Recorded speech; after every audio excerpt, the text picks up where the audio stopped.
You're locked on to Hans Olsen and Scotty G. That's right. Yeah! On 97.5, the KSL Sports Zone.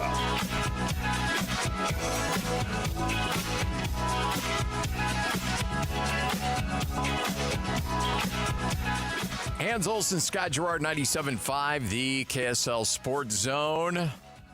Well, I'll tell you what, people fired up down in Provo. Not just a win over Utah, now 9-0, continuing to increase their standings in the rankings. And 3 games, Hans, to a perfect season. You've got a little bit of cushion in terms of the Big 12 championship game. You can suffer a loss somewhere along the way and still be in a relatively good position with Iowa State losing over the weekend. And who would have thought that we'll be looking at a potential BYU Colorado Big 12 title game?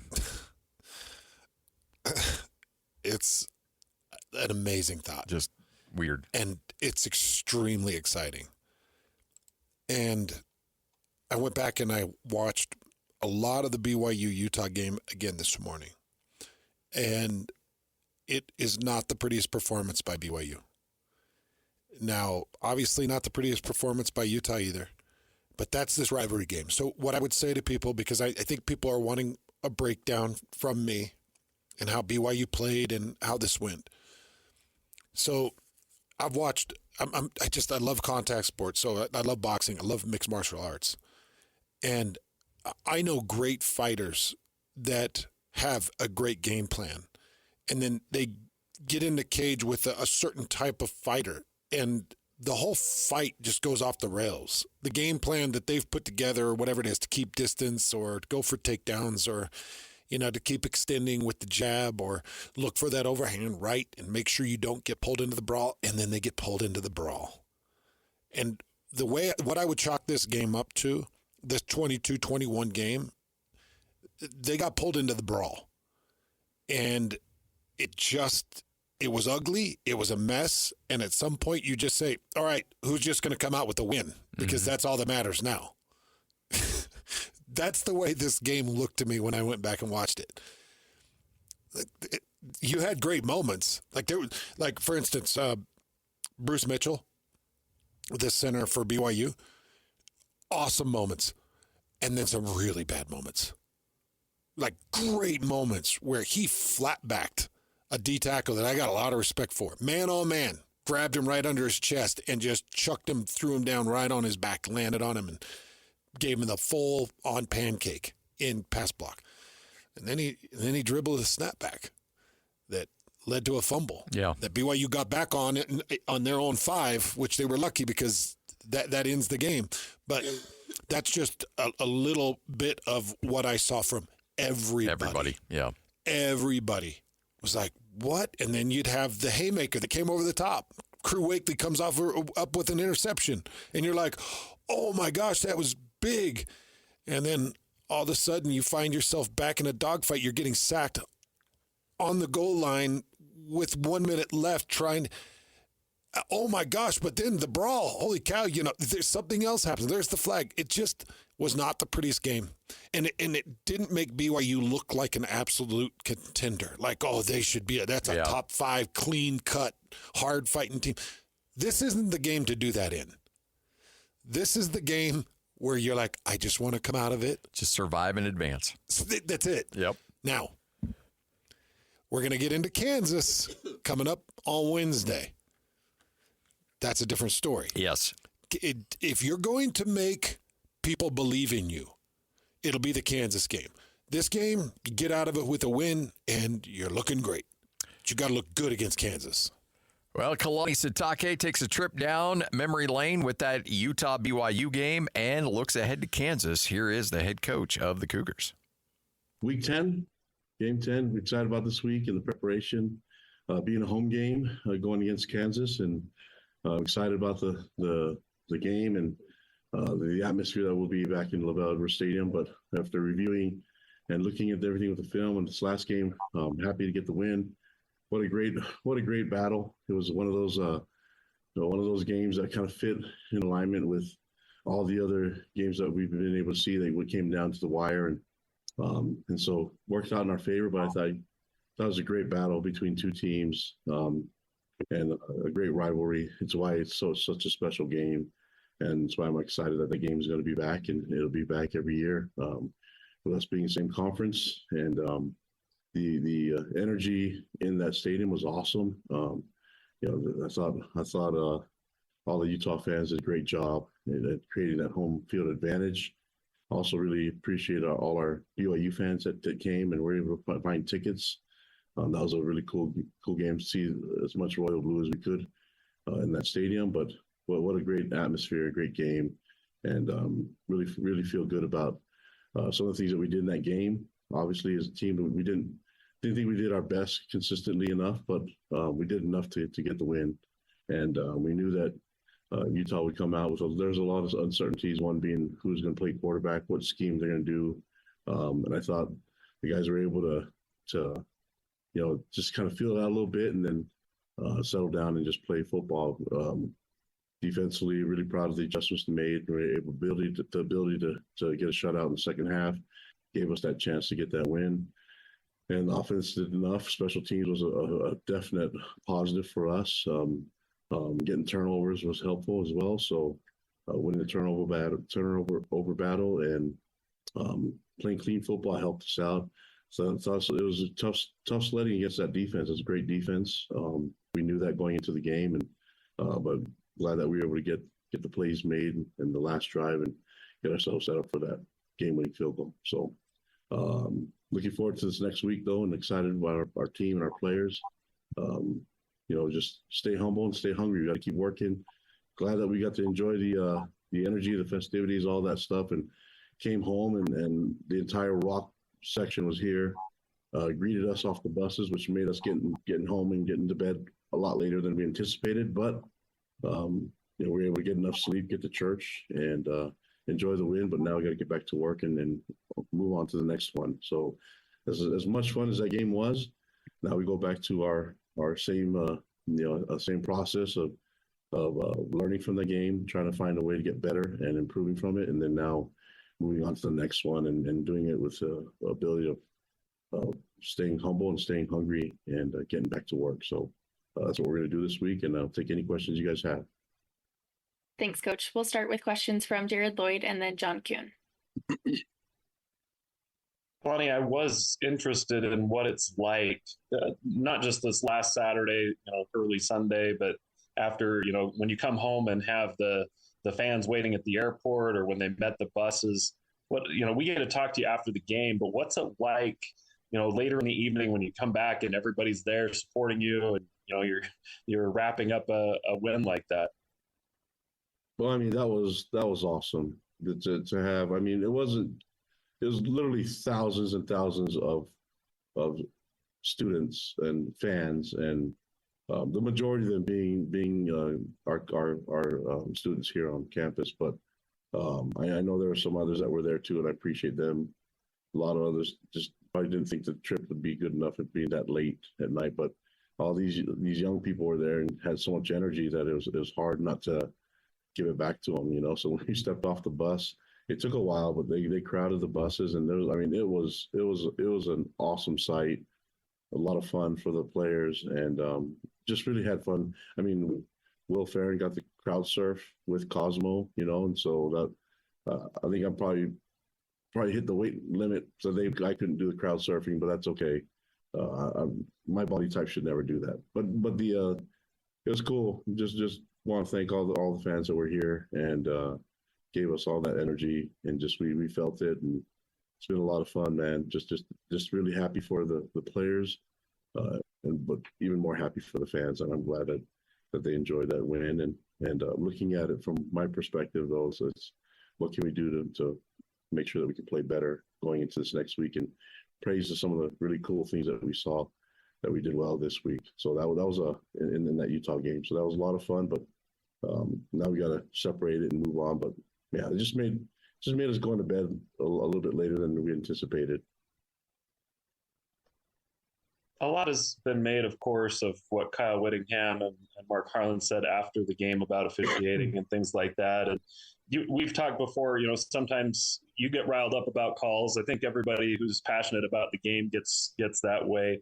how do you try and handle those types of moments when things don't go your way or a call doesn't go your way, or how do you kind of try and address those? What's your approach? Well, I think you guys see me in those situations that we've had it. I mean, and I think it's a human reaction to be upset and be frustrated. So that's I don't I know how I can deal with it. I'm not here to tell anybody else how to deal with it. But with that crew, I mean, there are things that didn't go in our favor, and when I talked to the crew and they explained it to me, I mean, one that comes to mind was the face mask. I was obviously frustrated about it because it wasn't a face mask, and I think you can see it on film that it wasn't. So I was upset, and I was getting my words in, and the ref came over to the side and gave me some time and listened to my frustration. Then he sat there and he gave me an explanation, and he said, "Coach, from my point of view, it looked like it was a face mask," and he owned up to it if I missed it, but from my point of view, I hope you can understand where I'm coming from. And you know what? When you watch it on film, I can see what he saw, and I appreciate the communication. Even though there's some point for me, we just had to move on and get the next call in, and I had to keep coaching. That was part of it. That sometimes it happens, man, and just got to keep moving on. And but I do appreciate them explaining things to me, communicating it to me. Go ahead, John.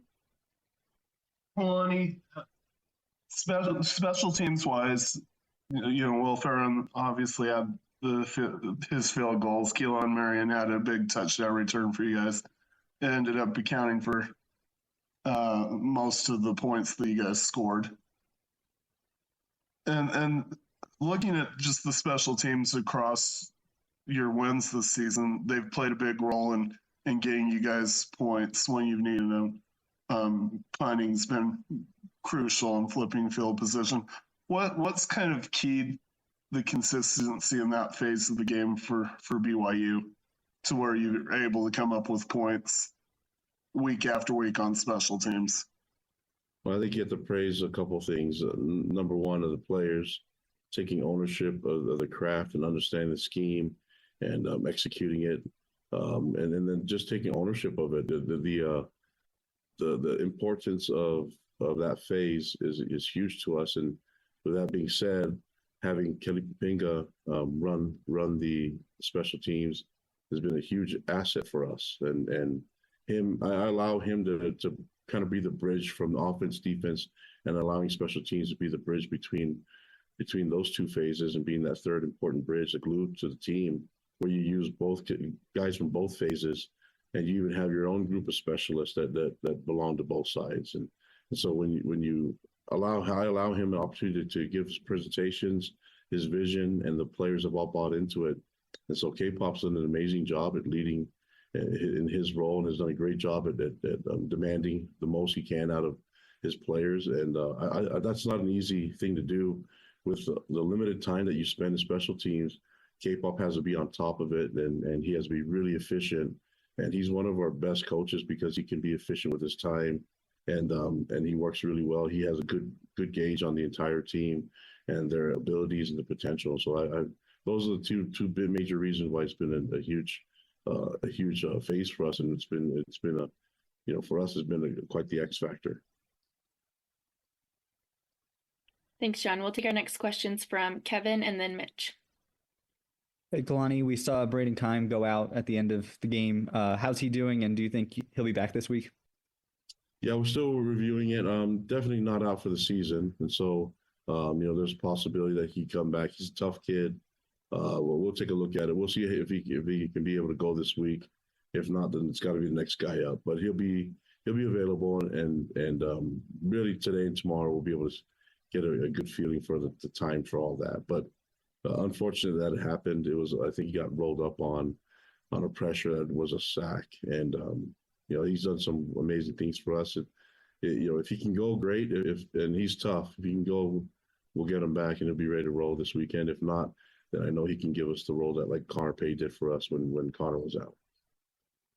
And how have you seen Jeff Grimes' scheme kind of evolve over the last few years since he's been around you guys? And do you think the familiarity with him helps this week at all?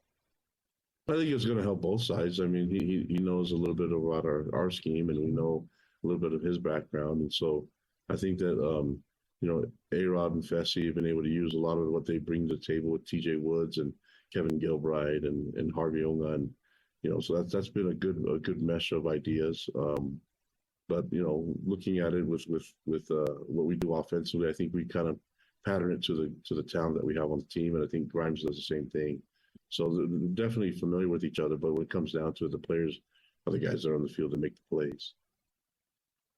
Kalani, this is Kansas is the second repeat opponent you guys have faced in your conference schedule from last year. How helpful is it in a week prepping for an opponent for the staff and players in your program to prepare for a team that you've already have some familiarity with from last year?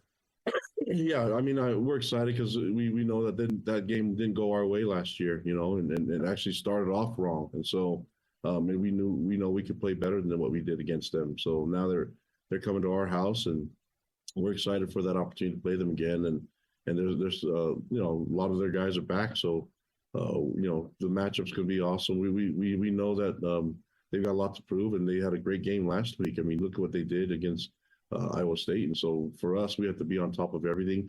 We see on film how dangerous they are. Tons of talent, and I know they're well coached. I mean, that's a lot of appreciation for their coach and for what they've been able to do. And looking at Lance and the entire program, I mean, they take on his personality, and he's tough and he's rugged. But man, the football IQ is impressive, and they're playing some really good football right now. So I know he'll have them ready to go, and I got to get these guys ready to go and for that matchup this weekend. You were asked about Keim. I wanted to follow up. What's the outlook on Leausa this week, and also Connor Pay? Is he going to be back and ready to go? Yeah, we feel good about Leausa being ready to go. Connor will be. It's going to be really close. I mean, I think he could have pushed it maybe against Utah, but I think we did the right thing. But we're hoping to get Connor back this week, and that's kind of, I think, like I said, today and tomorrow will be kind of more of the measurement of we're going to be able to get that done. So, but we feel good about it. Thanks, guys. We'll take our next questions from Jake Hatch and then Sean Walker. Kalani, wanted to ask you, in terms of the schemes that you're running on defense, have they adjusted much from your time at Utah? Because it felt like you guys were running mirror images of one another on Saturday night. Yeah, very similar. And the defense, I mean, there's only so much defense that you can do. And I think the way that the foundation of it is very similar. And then the matchups very similar. And you look at the offenses, very similar with a lot of tight end sets and the ability to spread it out, trying to establish a run game. So there's a lot of familiar looks that we saw. And, we got to practice against it. And it's probably why it ended up being quite a low scoring game. The score was because I think you had some really good teams that know each other, know a little bit about the scheme. And it's going to be tough. It's going to be a tough matchup the entire game. And it came down to the wire, just like a lot of people, were predicting. Obviously, I feel like we can definitely do some things to help us out the next go around. But I'm really proud of the way the guys played. It was you have to really admire what was done on both sides of the ball, on both sides of the matchup. And I thought Utah brought a lot of intensity. I thought we were able to do that too. And then just have a really cool, awesome battle. And the end result came down to the wire, and it's a close game. And it seems like that happens quite often. And we were really looking forward to it. I think it's going to be something that can be a huge catalyst for this team. We knew that we had to go into a hostile environment and to do something that BYU hasn't been able to do for a while, and that's win up there. And these guys should be really proud of the way they did it. But with that being said, there's a lot of things that we know we can do better, and I'm sure Utah's doing the same thing. You have to be able to assess how we can improve. But man, I was enjoying the matchup and enjoying the environment. That's what college football should be all about. It was a lot of fun, and man, it was good to have it back. Also wanted to ask you, you're facing off against Jalen Daniels this week. It's one of those weeks you actually know who you're facing at quarterback. Give us your assessment of him as a player. No, he's gifted, man. The guy can run, he can throw, and he's a veteran. So it's a difficult matchup. And then they have their running back that's back. I mean, it seems like there's great running backs all over this conference, and he's one of the premier running backs. And so you combine that with a physical line, and then I don't think they get enough credit for what they do on defense. And we saw that how they can create havoc and create some turnovers. And so this will be a great matchup for us. I'm looking forward to us trying to play our best game of the year this weekend, and trying to improve and get some things better and be more efficient as a team than we were even last week. And looking to get that done. And it starts with today's prep and today's practice.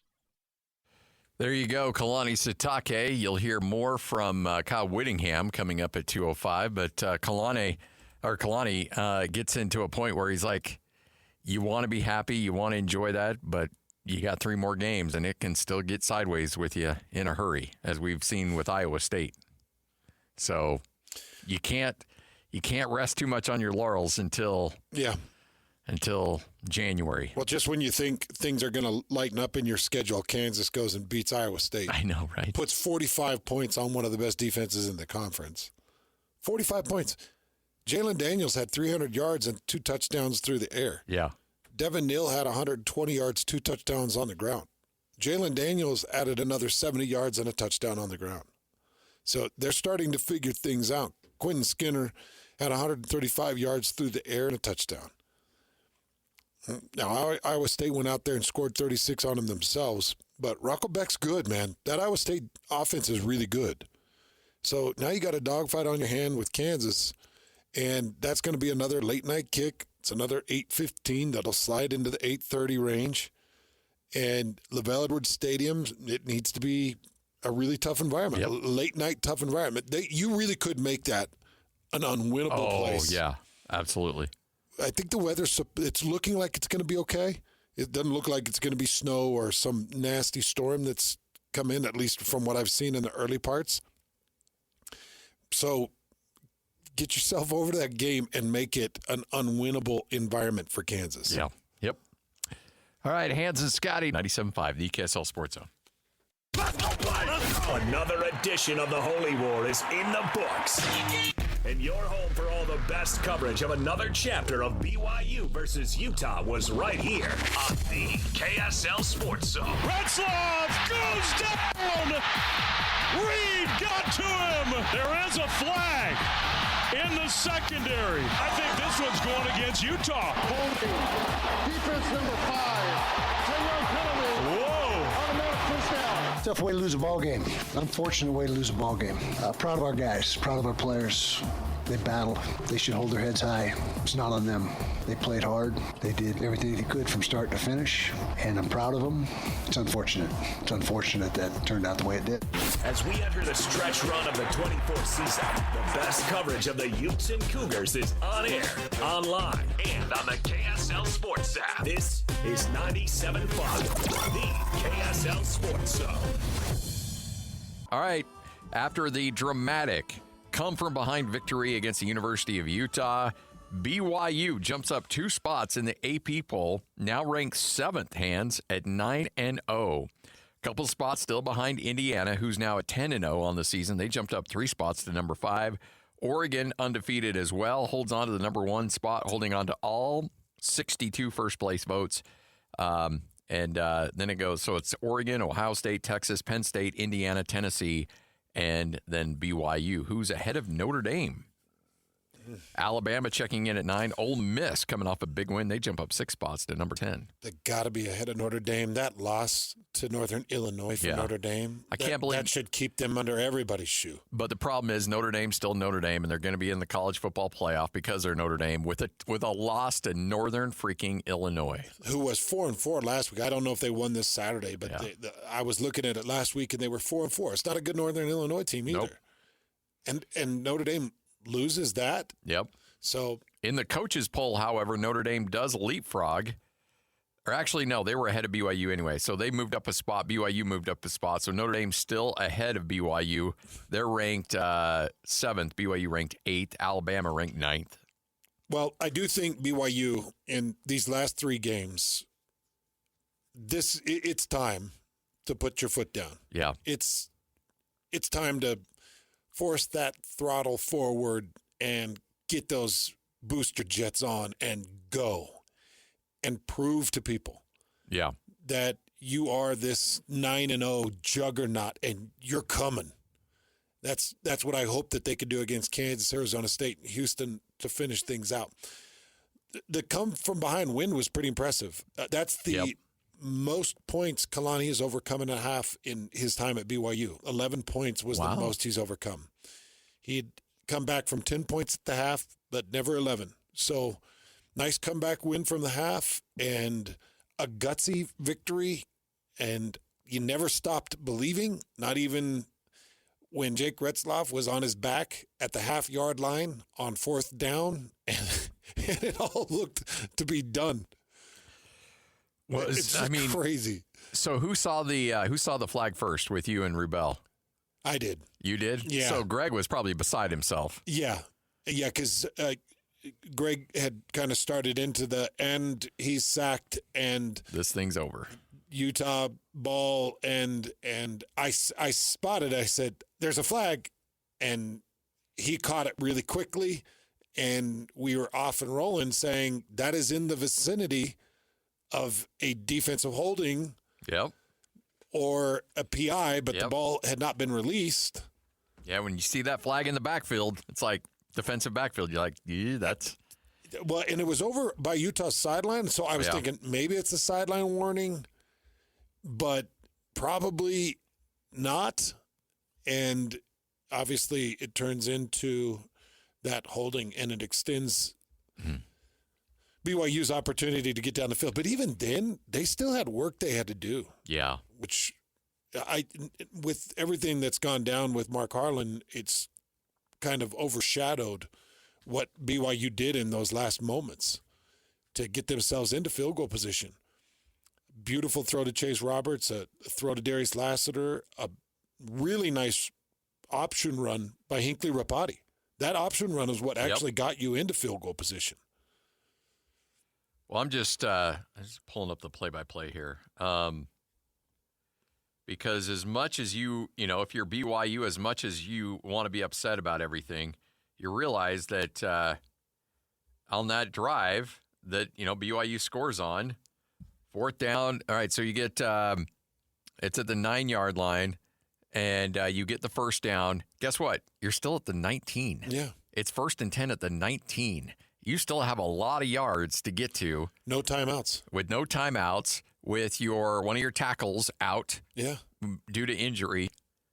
But, that 30-yard completion to Chase Roberts, and all of a sudden you're like, okay, now we're in business. And BYU, Utah has had such a good run, whether it's Matt Gay or you go back to Louis Sakota. They've had such a good run of kickers that you can rely on and trust. BYU, on the other hand, has not. Remember, was it last year we were losing our mind about kickers, or was it 2 years ago? It might have been 2. Yeah, I know what you're talking about. But to know, Will was their guy last year, but Will Ferrin is, if you're a BYU fan, you got to have just a nice, all right, we're going to be okay. Like when he trots out there, I'm thinking BYU's winning this game. I felt it. Yeah. Yeah. Yep. I had a really good feeling about it. He's just a smart kicker, too. Yep. I talked about the trajectory. He sent it off his foot for 44 yards. Like all those little tiny things. He's intelligent. And the crazy thing is, and I've got my game notes. You've seen, I did all my game notes this morning, and he scores the first points. He scores the last points. He kicks a field goal in the middle of this thing that gets them 21-13. So he kicked that 8 minutes left in the third quarter. He kicked the 21-13. Yeah. That was a massive field goal for them. He scored, 10 of their points? 10 of their points. Yeah. He scored 10 of the 22. So Will is something else. Just a couple of things that came off the sideline. Apparently, Kelly Popinga, because they had an opportunity to run the ball, and this is all hearsay, but apparently Kelly Popinga said to Will, "Where do you want the ball placed? And we'll run it." And Will said, "I don't care where it's placed; it's going through." I love it. Yeah. And you've seen the picture that's circulating of somebody took a picture of Will before he's running onto the field, and he's just got this ear-to-ear grin. It just full-on grin. I'm about to put myself in the history books. Yeah. You look at kickers when they've got a game on the line, and it looks like they're going to throw up on themselves. Yeah. And he's just got this grin. He's a pretty special character. When I was doing pre-half and post with Tom Nasalki on Jazz pre-half and post, we'd be sitting back and watching the game, and if there were critical free throws late in the game, and they do the camera shot, and Coach was always perfect. He's like 1 for 2, 0 for 2, or no, he'll go 2 for 2. Like he knew based on body language how these guys were going to shoot, and more often than not, he was dead on that. All right. Am I mistaken in saying that he's from Canada? I think. Oh, is he? I don't know. I think he's from Canada, but it says birthplace Kaysville, Utah. Okay. Served his mission in Vancouver, Canada. Oh, there you go. I wasn't sure if he was from Canada or served his mission in Vancouver. But he is something else, man. I think one of the biggest transfers BYU's pulled out of that portal in many years. All right, Hans and Scotty, there's your good. Let's get to the bad. All right, Lloyd, you have your moment. Go ahead. Hey, Lloyd, were you watching this live? An attempt of 35 yards for the win. Snap, placement, kick on the way. It is blocked. I don't even know what to say. I really am at a loss for words. 35-yard field goal blocked with 1 second to go, and Kansas City is going to get out of here with a 16-14 win over the Broncos. So that may shock you in saying that is the play-by-play voice for the Denver Broncos, Dave Logan. That was not the Kansas City guy? That was not the Kansas City play-by-play guy. By the way, Hans and I were meeting, at the bullpen out there because... I'm already sorry. You locked your room and wouldn't let us in there. I'm already sorry. And guess who comes out? I'm sorry. Like, oh, hey, you're here. Oh, it's Mr. Cell Phone Taylor Swift ringtone guy. I almost had to get in between the two of them. It was getting heated. He came out and he had the old finger pistols. Yeah. He's like, hey, kapow, kapow, kapow. Oh, for sure. Yeah. For sure. He was high-stepping. That guy, man. And Lloyd, all you could do is just sit there in your office. Yeah, I'm sorry. I really am. I came in early, too. I wish I could be there for you. You aren't even sorry. You're glad he did. No, I'm not. I was here. Because I already went through it a couple of weeks ago. I came in here early for the sole purpose to chat with you and kind of get up to speed on things, start the week out right. And I go over to your office. It's locked. I'm like, gosh dang it, Lloyd. And so now I have to sit out in the bullpen with the peasants. And it was just like... peasants. Hey, wait, I was in the... Are you calling Steve Bartle a peasant? No, he's calling me a peasant. Oh. No. I was in Because you come in there with us. Because you're always, you'll come in there, I slide over, and then the three of us can have a good time and get ourselves in a good mood before the show. You made us hang out with the peasants. But then instead, I'm out there. Everybody's either, really happy because they're BYU, or people are apparently really upset because they're Utah fans. And all of a sudden, I've got homeboy from Kansas City out there. Oh, you're here. Oh, well, crazy game yesterday, huh? Yeah, shut real up. crazy. Hey, I didn't see that coming. Hey, where was your rooting interest, though, Lloyd? Like, when it was blocked, were you happy or were you sad? Well, you've seen the movie, The Dark Knight, right? Yeah, you're doing the Bane thing. Yeah, the Bane thing. I think that's what I rooted for, the whole field to fall into. So you just like to see dismay. Yeah. I want both quarterbacks to go out of that game. So you wanted to see, as he was going for the kick, you wanted to see both knees fly off his body. That's what you wanted to see. Yes. And the entire other team be essentially suspended. You're a real puke. And kicked out of the game. If both teams could lose, you would be Yes, I would be happy. Hey, I'm less happy for him, to be honest with you. There's just too many good things going his way. Yeah. Hey, I do want to hit this ugly real quick if you guys want. Let's do it. And of course, the ugly. I don't know how this stuff continues to happen, but it drives me nuts. Speaking of the Raiders. Yeah. If you didn't see this, Jack Del Rio, who is on the Wisconsin football coaching staff, he's an advisor. He was busted for driving while intoxicated in Madison. Cops said that he drove his car off the street, hit a street sign, and then went into a fence. This is a 61-year-old grown man. This is a guy that has had high-level coaching responsibilities and duties for many years. And at 12:30 in the morning on Friday, drunk off his butt, drives off the road, hits a street sign, and goes through a fence. Now, he did what I wish all of these jackass would do when they're drunk driving and get in an accident. He's resigned from his position, but that's because his position was basically nothing. You know, he's just sitting there in the background. He's not one of the actual 11. He's just trying to help as an advisor. And you know, Luke Fickell's like, dude, just leave. Just go. Just go. Take your stinky breath. And get out. And your broken car. Yeah.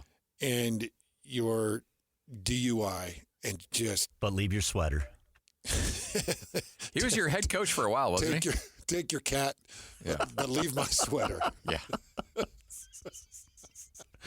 He was like the Raiders head coach for one season. He's remembered for his time with the Jaguars. Yeah, Jaguars. He was the Broncos. He was the Broncos defensive coordinator. I only know him as a Raiders coach. Because I'm a Raiders fan. Yeah, that's why. That's why you remember him so fondly. Yes, absolutely. Hey, Lloyd, leave your sweater comment. That might be your funniest comment. That might be one of your best right there. In a long time. No car crash there, man. No, that is in a long time. No, you didn't. That's not true. I have a lot of funny stuff. You didn't Jack Del Rio that one at all, man. That was. I thought the morning after podcast. No, that morning after was a disgrace. I said, no, there was nothing good about that. In 2024. No, that was. It really wasn't. No, what was the one thing you did about the morning after, the puns that were just so atrocious? Oh, I don't remember all the puns. They were so good. And then you're like, hey, guys, aren't I funny? Tweet at me that I was funny. And everybody thought it was funny. No, because they just wanted to get on your good side so that you'll give them a golfer. That's not true. That's not true. In the next... what were the jokes? I don't know, but they were abysmal. Hey, we did have one guy tweet at us and said, just shut down the morning after. Did you see that guy? He said, I haven't listened. I'm not going to listen. And I'll never listen. And I'll never listen. Just shut it down. So we're going to take his advice. All right, coming up next, another edition of Whole World News, and then you'll hear from Kyle Whittingham coming up at 2:05 right here on 97.5, the KSL Sports Zone.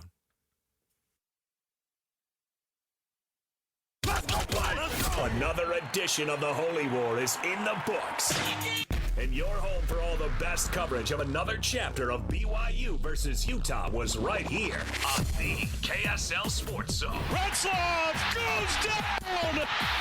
Reed got to him! There is a flag in the secondary. I think this one's going against Utah.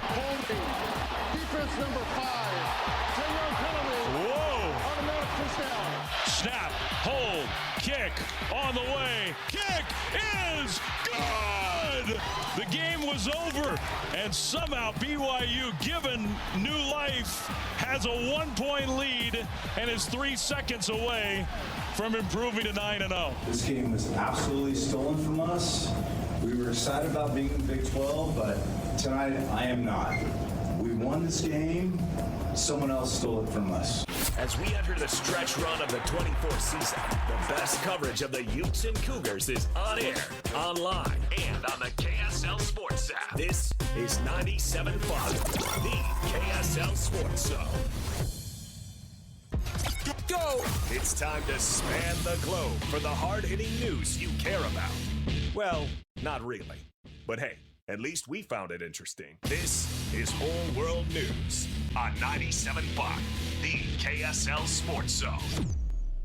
We've got the whole world in our hands. You got the Hans and Scotty, 97.5, the KSL Sports Zone. It's time for another edition of Whole World News. I'm actually glad Ethan's in here because I think this pertains a little bit to what you're trying to build out there at Teton Welt. But there's a lot of people out there. You know that the last election was a bit vitriolic. People were angry. People were upset. And there's some out there that have said because their candidate did not win, they're going to leave the United States. Oh, yeah. They're going to move away. Well, guess what? There is a city in Norway that's saying, hey, you know what? We'll take you. We'll call that bluff. We want you to come. If you want to leave America because of the election, you can move here right now. It's Svalbard, Norway, which is just 400 miles away from the North Pole. It is cold. They have 82 days out of the year that are in complete darkness because it's so far north. 82 days 82, in darkness. Yes. Because they are outside of the European Union Schengen area. It allows anybody to show up, grab a flight, come to the city, and you can move there. No visa required. You can just become an immediate resident. Now, there are a couple of things. Because it is so far north and it's a low population area, they do have very, very few scarce job opportunities. So they said, we would love you to move here. The housing is inexpensive. We don't charge very few taxes because they're outside. They can set their own taxes. The tax rate apparently is very friendly. But the problem is you better be self-sufficient because we don't have a lot of jobs for you. So if you think you're going to come here and work, no bueno. But you better make sure you're a people person. If you got a bit of a nest egg. Can you see Bob De Niro? Yes. Just wandering the streets. Yeah. Like, are you Bob De Niro? What are you doing in Norway? I got sideways with a couple of comments. Are you Whoopi? So apparently, if you got a little bit of money and you invested well and you have it, everything worked out well for you, you can move to Norway. What did you say the temperatures were? Temperatures extremely cold. It's almost Arctic temperatures, and again, 82 days out of the year, it's in complete darkness. Yeah, but low taxes. Low taxes, and nobody bothers you. You can just camp out in your house. Oh, and by the way, I love that they're inviting the people that said that they're going to leave because of the election. And they did say it's so great classic. For if you've got a remote job, it's great for that too, because they said remote workers are well catered for because of some of the world's best internet speeds, thanks to an underwater fiber optic cables running more than 500 miles from the Norwegian mainland to serve as the world's largest satellite ground station. So there you go. You got internet. You got everything you need. That's amazing. And they said, hey, you know what? Americans, if you're upset, come on over. No visas needed. Let's go. That is a hilarious message, actually, to send. Yeah. Because you always get the clowns every election. I'll leave if it's not so and so. And it's like, just then go. But nobody does leave. Nobody ever does. But Norway's taking advantage. I hope that we get at least one person that takes advantage of this. Yeah. But Ethan, so if somebody out there has used the services of Teton Welt and they're set up for retirement, they're ready to go, then they can move to Norway and be in good shape. You know what? Where you're going to live is one of the key elements that you need to decide for retirement. And actually, it's not uncommon for families to choose an international move. Yeah. Usually not for politics. That's typically not what we see. We see it for lifestyle, right? Yeah. They want to move someplace warm, some place where they think their savings will stretch a little further, or maybe they've always wanted an international life. So it happens more and more with Americans. There are states, though, that are just better for retirement, right? Tax purposes and those types of things, or is that a misnomer? Well, I think so. Yeah, the taxes are going to be different state to state. So, for example, Utah taxes Social Security benefits. Not every state does. But every state has to operate. Every state has to have money coming in from somewhere, and they're going to get it from the residents. Mm-hmm. So they're going to get it from sales tax and income tax, or they're going to get it from property tax and fees. So I don't know. That's one of the things you can sit down and do the math on, but I haven't ever really seen someone where the tax scenario has just been so obvious that it overcame every other consideration. And it was the only option to go to retirement. Especially here in Utah, because you know what keeps us here in Utah is not just the lifestyle that we have, but it's our families. Oh, yeah. People. So how much would you have to save in taxes to move away from your grandkids? Yeah. You know what I mean? And it's also the ability to walk 1 block to your church. And then 2 blocks to another one. To the steak right. center. Mm-hmm. Yeah, where you can use the basketball court. You practically do Frogger. Yeah. But listen, if these are some of the questions you have, like where am I going to live? I don't want to live where I am. I want to live someplace else. Well, let's talk about it, because in the Ascent Plan with Teton Wealth Group is the best way to start lining up these questions. Well, how much would it cost me to live here? If I wanted to sell this house and buy a house over here, and the interest rates were here, what do these things look like? Well, let's show you that well-worn path, because these are not impossible questions to answer. And this is the opportunity that you have to turn your dreams, the things you've been dreaming about, into a concrete plan for you to someday actually achieve them, maybe sooner rather than later. So call right now, 435-255-6331. That's 435-255-6331. Let's do an Ascent Plan. Our team will do an Ascent Plan for you and your family. We'll show you what those opportunities are. We'll turn the anxiety and fear into tasks and work and excitement, and we can turn those dreams into a real concrete plan. So 435-255-6331. We've got a few more of these Ascent Plans to give away today. And as part of the Ascent Plan, we're going to include a copy of our new book, How to Retire Without a Financial Advisor, to make sure that you have all the tools you need to go from being worried, concerned, to put together, task-oriented. You're going to love it. 435-255-6331. I can't wait to do one for your family. 435-255-6331. It's Teton Wealth, 97.5, the KSL Sports Zone.